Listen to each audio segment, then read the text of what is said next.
بسم اللہ الرحمن الرحیم.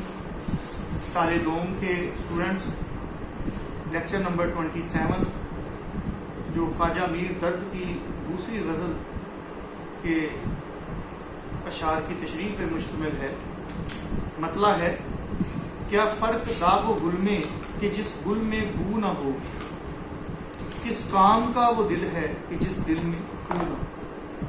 اس کا مفہوم: جس دل میں اللہ کی یاد کی خوشبو نہ ہو، وہ دل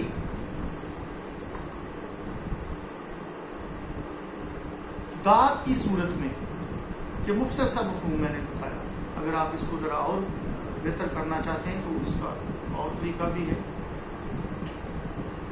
کہ جس پھول میں خوشبو نہ ہو وہ داغ کی صورت ہوتا ہے، اور جس دل میں اللہ کی یاد نہ بسی ہو وہ دل کسی کام کا نہیں ہوتا. خواجہ میر درد صوفی شاعر تھے. اردو میں تصوف کے سب سے بڑے شاعر تسلیم کیے جاتے ہیں.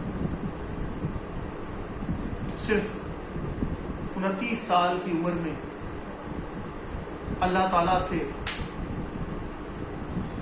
کی یاد سے وابستہ ہوئے، دنیا داری چھوڑ دی، فوج میں خدمات سر انجام دے کے چھوڑ دیا اور بیٹھ گئے اب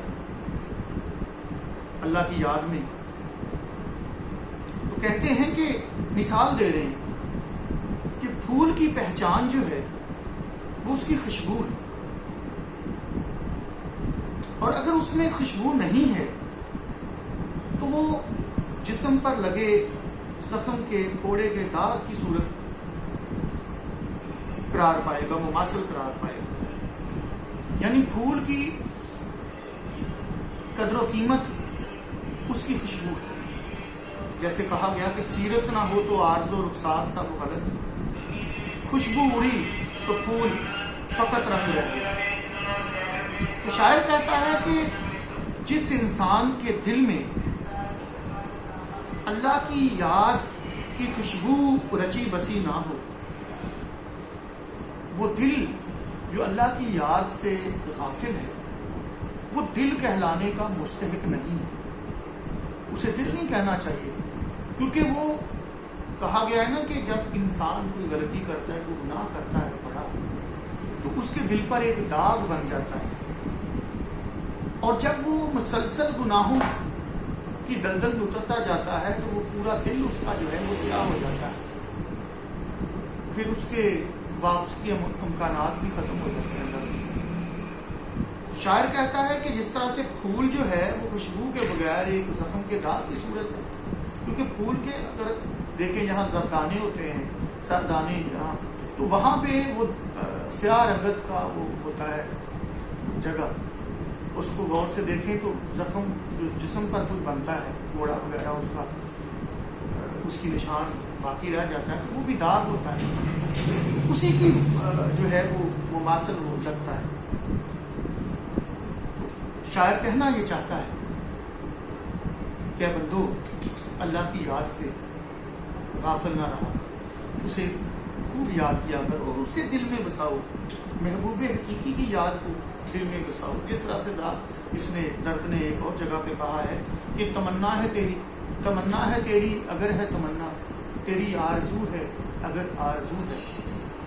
اور اسی طرح سے ایک جگہ اقبال نے بھی کہا ہے کہ خوشا وہ دل کہ جس میں ہو آرزو تیری، خوشا دماغ کہ جس میں ہو بھو تیری.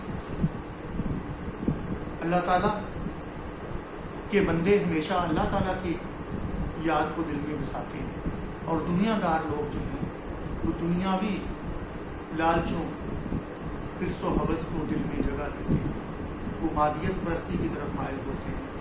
اس لیے ان کا دل اللہ کی یاد سے غافل ہوتا ہے، اور اللہ کے درویشوں کا دل جو ہے وہ اللہ کی یاد سے معمور ہوتا ہے. تو یہ شعر فنی فکری اس کا جائزہ. شعر غزل کا مطلع ہے، تشبیہ کا بڑا عمدہ استعمال ہے، تصوف کا شعر ہے، ایک عشق حقیقی کا مضمون باندھا گیا ہے. اب دوسرے شعر کی طرف آتے ہیں. ہووے نہ حول و قوت اگر تیری درمیاں، جو ہم سے ہو سکے ہے سو ہم سے کبھی نہ ہو. اے اللہ تعالیٰ، اگر تیری طاقت اور قوت ہمارے شامل حال نہ ہو تو ہم کسی کام کی نہیں، ہم کچھ بھی نہیں کر سکتے. لا حول ولا قوت الا باللہ العلی العظیم. اللہ کی طاقت، مدد، قوت کے بغیر انسان نیکی کے راستے پہ بھی نہیں چل سکتا، نہ وہ گناہ سے بچ سکتا ہے. گناہوں سے بچنے کی توفیق جو ہے، طاقت جو ہے، یہ بھی اللہ تعالیٰ کی مدد سے ملتی ہے. اور یہ خوش قسمتی ہوتی ہے کسی انسان کی کہ اللہ تعالیٰ جو ہے وہ اس کو اپنے بندوں میں شامل کر کے اسے شیطان کے شر سے بچا لے اور اس کو نیکی کے راستے پہ ڈال دے. اس لیے اگر کوئی نیکی کے راستے پہ چل رہا ہے تو یہ بھی اللہ تعالیٰ کی مہربانی ہے، کرم نوازی ہے. اس کے حال پر جو اللہ تعالیٰ نے خاص کرم کیا ہے وہ اس کی وجہ سے ہے، نہ کہ کوئی اس کا اپنا کوئی جو ہے اس کو کریڈٹ لینا چاہیے، ایسا نہیں. نیکیاں، نمازیں، روزے اکارت جاتے ہیں جب انسان اس میں اتراتا ہے، غرور کرتا ہے. شیطان کے ساتھ بھی تو یہی ہوا، جس نے غرور کیا اور راندہ درگاہ ہوا. اللہ تعالیٰ طاقتور ہے، ہر چیز پر قادر ہے. جس طرح سے قمر جلالی نے کہا تھا تو خشکی و تری پہ قادر ہے، آسان میری مشکل کر دے. ساحل کی طرف کشتی نہ سہی، کشتی کی طرف ساحل کر دے. اور فانی بدایونی کا بڑا شعر اچھا ہے. فانی تیرے عمل ہمادن جبر ہی سہی، سانچے میں اختیار کے ڈالے ہوئے تو ہیں. وہ انسان کے لیے وہی کچھ ہے جس کی وہ کوشش کرتا ہے. یعنی کہ اگر وہ نیکی کے راستے پہ چلنا چاہتا ہے اللہ اس کی مدد کرتا ہے. اگر وہ برائی کی دلدل میں اترتا چلا جاتا ہے تو اللہ اس کو پھر اس کے حال میں چھوڑ دیتا ہے اور وہ شیطان کا چیلا بن جاتا ہے. اور اللہ پھر اس کو روز محشر جو ہے اس کے لیے دوزخ تیار کر رکھا ہے اللہ نے. اسی طرح سے اگر آپ دیکھیں تو اس شعر میں جو ہے وہ خاص طور پہ جو ہے وہ اللہ تعالیٰ کی جو پوری کائنات پہ جو حکومت، دسترس اور بادشاہت ہے اور قدرت ہے کہ اس کی اجازت کے بغیر کوئی پتہ بھی نہیں ہلنے پاتا، اس کا برملا جو ہے وہ اقرار کیا ہے اس شاعر درویش مست نے.